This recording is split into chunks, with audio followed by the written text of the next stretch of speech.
আমরা 5ই আগস্টের জুলাই অভ্যুত্থানের পর আমরা প্রত্যাশা করেছিলাম এই বাংলাদেশের রাজনীতির গঠনমূলক পরিবর্তন সাধন হবে। আমরা প্রত্যাশা করেছিলাম এই বাংলাদেশে চাঁদাবাজি, টেন্ডারবাজি, দলাদলি, মামলা হামলা বন্ধ হয়ে যাবে। কিন্তু আমরা দেখতে পেয়েছি আমাদের বন্ধুরা যাদের সাথে আমরা একসাথে জেলখানায় থেকেছি, যাদের সাথে আমরা একসাথে নির্যাতিত হয়েছি, সেই নির্যাতিত সেই মাজলুমরা আজকে জালিমে পরিণত হয়েছে। আমরা 5ই আগস্টের সেই রাত থেকে দেখেছি তারা বিভিন্ন বাসা বাড়িতে, বিভিন্ন দোকানপাটে হামলা করেছে, বিভিন্ন ভাবে চাঁদাবাজিতে লিপ্ত হয়েছে। আমরা দেখতে পেয়েছি 5ই আগস্টের পরে শুধু লীগ শব্দটা পরিবর্তন হয়ে সেখানে দল শব্দটা যুক্ত হয়েছে। উপস্থিতি, আজকে আমাদের উপর আস্ফালন করছেন, আপনাদের ইতিহাস আমরা ভুলে যাইনি। দীর্ঘদিন আপনারা একটা বালুর ট্রাক সরাতে পারেন নাই। আমরা দেখেছি মার্চ ফর ডেমোক্রেসিতে ঢাকাতে কর্মসূচি ঘোষণা করে আপনাদের একটা নেতা কর্মী নামানোর সাহস পান নাই। আমরা সেই দিন ইসলামী ছাত্র শিবির সাহসিকতার পরিচয় দিয়েছে এবং সেদিন রাস্তায় নেমেছিল। আমাদের সেই দিন মনসুর ভাই শাহাদাত বরণ করেছিল। আজকে আমাদের বিরুদ্ধে আস্ফালন করেন চাকসু নির্বাচনে হেরে গিয়ে আজকে আপনাদের মাথা পাগল হয়ে গিয়েছে। এখনো তো কিছু দেখেন নাই। আপনারা যে কর্মসূচি হাতে নিয়েছেন, এই কর্মসূচি কর্মকাণ্ড যদি চলমান থাকে আরো বড় ধরনের ধাক্কার জন্য অপেক্ষা করেন।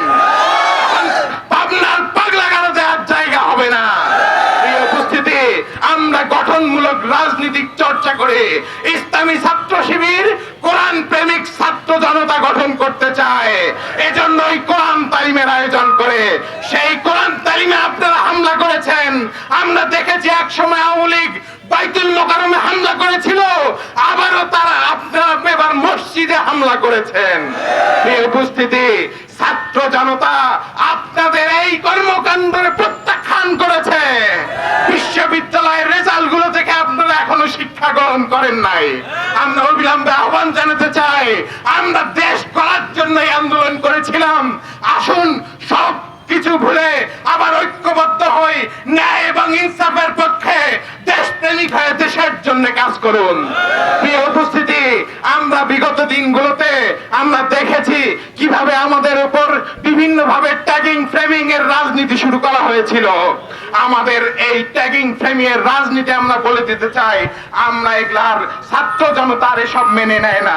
আমরা প্রশাসনকে বলতে চাই যে প্রশাসন এক সময় আওয়ামী লীগের তাবেদারি করেছিল, তারা তাবেদারি করে কিভাবে তাদের পরিণতি হয়েছে জুলাইয়ে, তারা আজকে তাদের পরিণতি ভুলে গিয়েছে, আবার নতুন করে আবার তাবেদারি শুরু করেছে।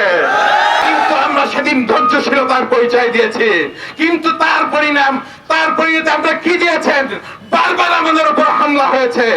আমরা আপনাদের উদ্দেশ্যে স্পষ্ট বলতে চাই, ইসলামী ছাত্র শিবিরের প্রত্যেকটা কর্মী শাহাদাতের প্রস্তুতি নিয়ে এই আন্দোলনে যোগদান করে।